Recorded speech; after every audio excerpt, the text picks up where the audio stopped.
Hello friends, welcome back to my channel. कैसे हैं आप सब? आई होप आप सभी लोग बहुत ही अच्छे होंगे और अपने अपने घरों में सुरक्षित होंगे।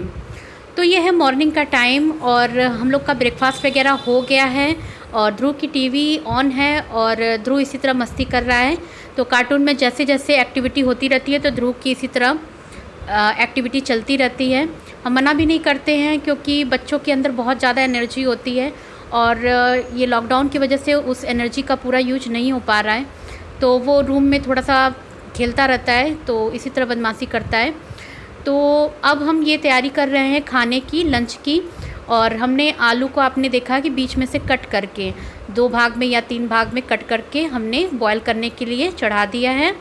और उसके बाद फिर हम, ब्रेकफास्ट तो हो चुका है लेकिन हस्बैंड को और ध्रुव को हम फल कट करके दे देंगे।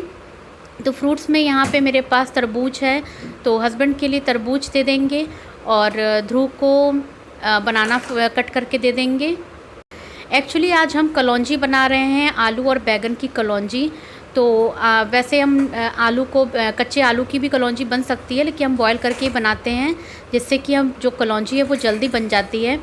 तो हमने उधर आलू चढ़ा दिया है और इधर हम तरबूज कट कर रहे हैं। अब तरबूज में से ये जो बियाँ हैं ना, वो भी हमें निकाल के ही देना पड़ता है। वैसे सभी को ऑड लगता है जब मुंह में तरबूज में बियाँ आता है। सबसे बड़ी प्रॉब्लम तरबूज को खाने में यही होती है, जो बीच में बियाँ आता है। तो मोस्टली हम बियाँ जो है उसका निकाल देंगे क्योंकि हस्बैंड को पसंद नहीं आता है जो बीच में बियाँ आता है। तो निकाल के इस तरह से हमने कट करके हस्बैंड को दे दिया है और ये बनाना भी दे दिया कट करके ध्रुव को। अब हम कलौंजी का मसाला तैयार करेंगे। उसके लिए हमने साबुत धनिया और जो पचफोरन होती है उसका जो कंटेनर है वो निकाल लिया है। और लो फ्लेम पर हम जितना साबुत धनिया लेंगे उतना ही हम मतलब अगर आप 1 कप साबुत धनिया ले रहे हैं तो उसमें 1 कप ही पचफोरन भी ऐड करेंगे। ये पचफोरन हम घर पे ही बना लेते हैं, मार्केट में पैकेट नहीं मिलता है, हमें तो नहीं मिलता फ़िलहाल। हम यहाँ पे राई, जीरा, मेथी, सौंफ, मंगरेल, ये 5 चीज़ें मिलाकर हमारा जो है पचफोरन तैयार हो जाता है। जो पचफोरन 2 तरह के होते हैं। जो बंगाली पचफोरन होता है उसमें अजवाइन का भी यूज होता है, लेकिन हम अजवाइन यूज नहीं करते हैं पचफोरन में। तो हमारे पचफोरन और जो साबुत धनिया उसको हम फ्राई कर लेंगे, भुन लेंगे। बहुत जल्दी भुन जाता है, लो फ्लेम पर ही भुनना है हमें। और लो फ्लेम पर हम तब तक भुनेंगे जब तक कि मसाले में से अच्छी सी खुशबू नहीं आने लगती है। जब मसाले में से अच्छी सी खुशबू आने लगेगी तब हम इसमें आधा छोटा चम्मच हींग और 4-5 जो हमारे पास सूखी हुई मिर्च थी, लाल मिर्च, मतलब कि हरी मिर्च को जो हमने सुखाया था, हमने दिखाया था होली के समय ही बताया था आपको, वो डाल दी है 4-5। और गरम में ही हमने गैस को ऑफ़ कर दिया है जब हमारा मसाला भुन गया है। और उसके बाद गरम में ही हम इसे हल्का सा चला लेंगे जिससे कि हमारा जो मिर्च और हींग है वो भी हल्का सा भुन जाए। वो जितनी जो कढ़ाई और मसाले की गर्मी होती है ना, उससे ही हींग और मिर्च जो है अच्छे से भुन जाएंगे। हमें गैस ऑन करने की ज़रूरत नहीं है। और उसके बाद हम प्लेट पर निकाल कर रख देंगे जिससे कि जो मसाले हैं वो ठंडे हो जाएं। और इसके बाद हम आपको ये कंटेनर्स दिखा रहे थे। जो कंटेनर्स हमने मंगाए थे ना ग्रोफर से, कंटेनर्स हमने लगा दिए हैं सारे, और जो पुराने कंटेनर्स थे उनको धुल के रख दिया है और उसमें दालें वगैरह रख दी हैं। तो इस तरह से अब मेरे ये जो किचन का लुक है वो इस तरह का है। और हमने दिखाया था आपको कि ये हमने जो बर्तन स्टैंड है वो भी लगा दिया है। उसके ऊपर भी हमने कुछ डब्बे आपको दिख रहे होंगे। तो उसमें जो पुराने वाले जो थे ना मेरे पास कंटेनर्स, तो वो पुराने वाले कंटेनर्स हमने उस पर रख दिए हैं। और उस पर मतलब जो भी चीज़ें थी हमारी, छोटी मोटी चीज़ें थी जैसे चावल का आटा वाटा, जो ओपन पैकेट्स थे उसमें हमने डाल के रख दिया है। और ये अब मेरे किचन का लुक है। और उसके बाद जब तक कि मसाला ठंडा हो रहा है तब तक हम आलू को, हमारा बॉयल हो गया था तो हमने उसे छील लिया है। और बैगन को भी बीच में से कट लगा के रख लिया है, जिससे कि देखना होता है ना कि बैगन में कीड़े वगैरह ना पड़े हों। और उसके बाद फिर ये मसाले ठंडे हो गए थे तो हमने मसालों को भी पीस लिया है। हमारा बैगन भी साफ़ हो गया, आलू भी छील के रख दिया हमने। अब हम मसाले की तैयारी करेंगे। तो मसाले में सबसे पहले हमने नमक ऐड किया है। आप स्वाद के अनुसार नमक ऐड करें। वैसे कलौंजी के मसाले में नमक थोड़ा सा ज़्यादा ही जाता है। और लाल मिर्च पाउडर ऐड किया है 1 छोटा चम्मच। आमचूर पाउडर इसमें थोड़ा सा ज़्यादा जाता है, 2-3 चम्मच जाएंगे छोटे। और 1 छोटा चम्मच हमने हल्दी पाउडर ऐड किया है और ऑयल ऐड किया है सरसों का तेल। और इस तरह से नहीं, हमको ये चौड़े डब्बे सही लगते हैं। जो पतले डब्बे पहले मेरे पास भी बॉटल्स थे ऑयल के लिए, रिफाइंड और सरसों के तेल के लिए, लेकिन उसको धुलने में बड़ी प्रॉब्लम होती थी। अब ये चौड़े मुँह के डब्बे हैं तो बड़े आराम से इसको साफ़ करने में आसानी होती है। एक बस प्रॉब्लम आती है कि जब आप निकालते हो तो वो जो ऑयल ना पूरे डब्बे में लगता है, तो हल्का सा हम उसे तुरंत ही पोंछ देते हैं। जितनी बार ऑयल निकालते हैं उतनी बार कपड़े से पोंछ देते हैं, जैसा आपने देखा। और पोंछने के बाद उसे रख देते हैं। और जैसे ही कोई भी मेरा कंटेनर खाली होता है, मसाले का हो, नमक का हो, चाहे किसी भी चीज़ का हो, ऑयल का हो, एक बार अगर हमने मान लीजिए कि हमने ऐड किया और वो खाली हो गया, नमक का 1 पैकेट यूज हो गया, तो वैसे ही हम उसको धुल देते हैं। और धुलने के बाद ही फिर से जो नया पैकेट है वो ओपन करते हैं मसाले का या तो ऑयल वगैरह का। और हमने इसके बाद टेस्ट किया था तो हमें नमक और आमचूर कुछ कम लग रहा था मसाले में, तो हमने नमक और आमचूर पाउडर और ऐड कर लिया। हींग पहले से ही ऐड थी, मिर्च पहले से ऐड थी वैसे भी, और हमने लाल मिर्च भी थोड़ी सी ऐड की है। आप अपने टेस्ट के अकॉर्डिंग ही मिर्च ऐड करें। और उसके बाद फिर हमने हाई फ्लेम पर सरसों का तेल ऐड किया है 2 बड़े चम्मच। और अब हम जो हमने आलू को बॉयल करके छील के रखा था उसे ऐड कर दिया है और हाई फ्लेम पे ही हम उसे अच्छे से भून लेंगे, हल्का हल्का सा, जब तक कि आलू हमारा लाल नहीं हो जाता। और जब तक कि हमारा आलू लाल हो रहा है तब तक हम बैगन को भी भर लेंगे, स्टफ़ कर लेंगे मसाले से, अच्छे से स्टफ़ करके हम रख लेंगे। ये कलौंजी का मसाला आप बना के रख भी सकते हैं, आप फ्रिज में रख दें, या तो आप मसाले के नॉर्मल भी रख सकते हैं, बाहर भी रख सकते हैं। और ये बैगन भी हमारा स्टफ़ हो गया है, मतलब नमक तेल वगैरह ना मिलाएं, सिर्फ फ्राई करके आप पीस के रख दें और जब यूज करना चाहें तब यूज करें। और ये हमारे जो आलू हैं वो हल्के हल्के से फ्राई हो गए थे, तो हमने उसमें मसाला ऐड किया है। अभी आपको ऑयल ज़्यादा लग रहा होगा, लेकिन ये जो मसाले हैं ना वो ऑयल को सोक करते हैं।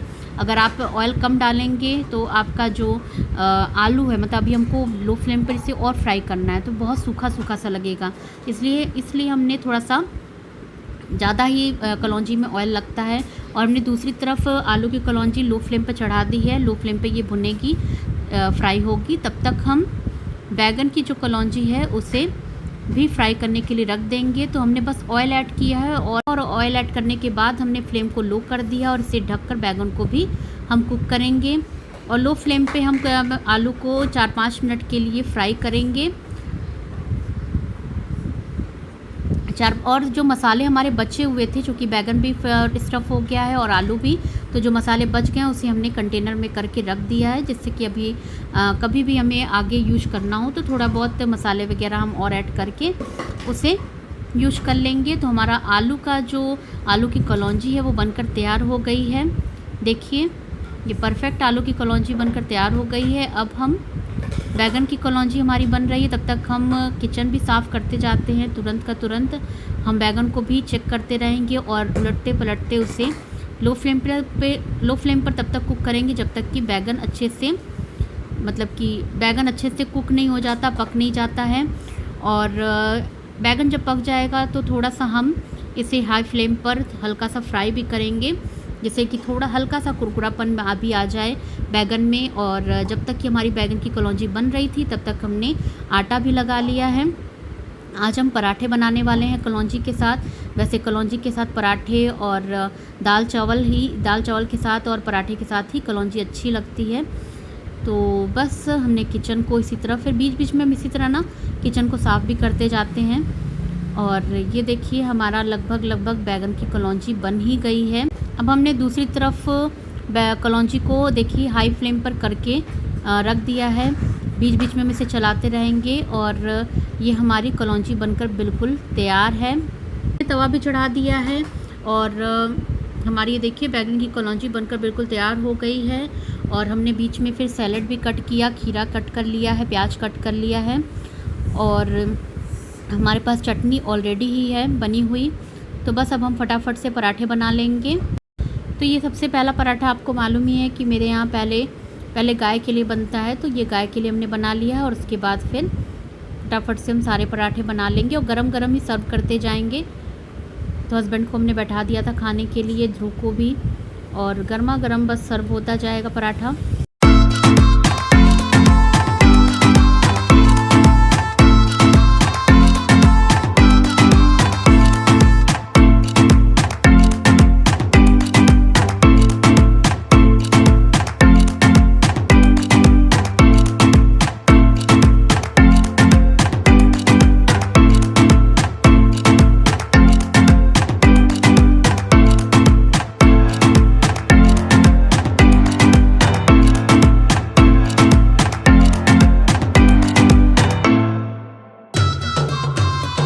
हमारा लंच बनकर बिल्कुल तैयार है। आलू की कलौंजी, बैगन की कलौंजी, चटनी और पराठे। फिर हम लोगों ने लंच किया और उसके बाद ना ये अनार आया हुआ था। एक्चुअली हस्बैंड का वैक्सीनेशन हो गया है। वीडियो लेट में आई है, लेकिन जिस दिन वैक्सीनेशन हुआ था ना उसी दिन की ये वीडियो है। तो वो अनार लेके आए थे कि थोड़ा सा इम्यूनिटी मतलब कि बढ़ाने की ज़रूरत थी। उस समय उनको थोड़ा ये सब फल वगैरह खाने थे, तो हम अनार लेके वो आए थे। तो हमने दाने उसके निकाल लिए कि जब वो कहेंगे तब हम उसका जूस बना के उनको दे देंगे। और इसी वजह से वो वैक्सीनेशन की वजह से ना, जिस दिन वैक्सीनेशन हुआ था उनका और उनको वैक्सीन लगी थी, उस दिन तो वो गए हुए थे ऑफ़िस, वैक्सीन लगवा के ऑफ़िस चले गए थे। लेकिन नेक्स्ट डे उन्होंने छुट्टी ली हुई थी। थोड़ी सी वीकनेस थी, बुखार वगैरह तो नहीं आया था, लेकिन जो हरारत होती है ना थोड़ी सी, ये शाम का समय है जब हम अनार, दोपहर का तो वो लंच हो गया था, उसके बाद शाम के समय ये का है कि हमने अनार को निकाल के रख दिया था, मतलब अनार के दाने। तो नेक्स्ट डे वो छुट्टी पे थे और उसी दिन का ये व्लॉग है। और थोड़ा सा हो जाती है बीच बीच में ना, माइंड डिस्टर्ब हो जाता है, तो व्लॉग नहीं बन पा रहे हैं। और बस ये रीज़न है कि थोड़ा सा लेट हो गया था। और ये हमने निकाल के दाने रख दिए हैं। तो उनसे हमने पूछा कि जूस निकाल दे, तो उन्होंने कहा नहीं, चाय दो पहले। तो हमने दाने निकाल के रख दिए हैं। अगर वो बोलेंगे जब भी तो तुरंत ही जूस निकाल देंगे। तो हमने यहाँ पे चाय चढ़ा दी है। तो वैसे ही पानी और दूध चढ़ा दिया, चाय पत्ती डाल दी, चीनी डाल दी है, और लौंग और अदरक हमेशा आजकल यूज हो रहा है चाय में। और ये देखिए, ये ऑयल ना सफोला एक्टिव रिफाइंड मेरा फिनिश हो गया था, तो हमने वही सफोला एक्टिव कंटेनर में फिल कर रहे हैं, लेते हैं। और ये हमारी जो फ्राइज होती है वो हो रही है, फ्राई हो रही है ध्रुव चाय के साथ आज हम लोग यही खाने वाले हैं। और ध्रुव को और मेरे हस्बैंड दोनों को ये बहुत पसंद है और अच्छी लगती है। मेरे ख्याल से काफ़ी लोगों को ये पसंद होगी, ये फ्राइज। तो बस ये कलरफुल काफ़ी छोटी छोटी सी इस बार ये लेके आते हैं। वैसे लंबी वाली भी आती है, लेकिन ये छोटी वाली ना ध्रुव को काफ़ी पसंद है। तो बस यही हमारा आज का व्लॉग था। यहीं पे आज हम अपना व्लॉग फिनिश करेंगे। और अनार का जूस हम कैसे निकालेंगे, और बहुत ही इजी वे में, और हमारे जो नॉर्मल मिक्सी का जार होता है उसी से निकलेगा, तो वो हम आप लोगों के साथ कल शेयर करेंगे कि कैसे अनार का जूस हम निकालते हैं। आज का व्लॉग यहीं पे फिनिश करते हैं, मिलते हैं कल के न्यू व्लॉग में। आप अपना पूरा ख्याल रखिएगा, और अगर आपको मेरा व्लॉग पसंद आता हो तो लाइक और शेयर ज़रूर कीजिएगा। Take care, bye.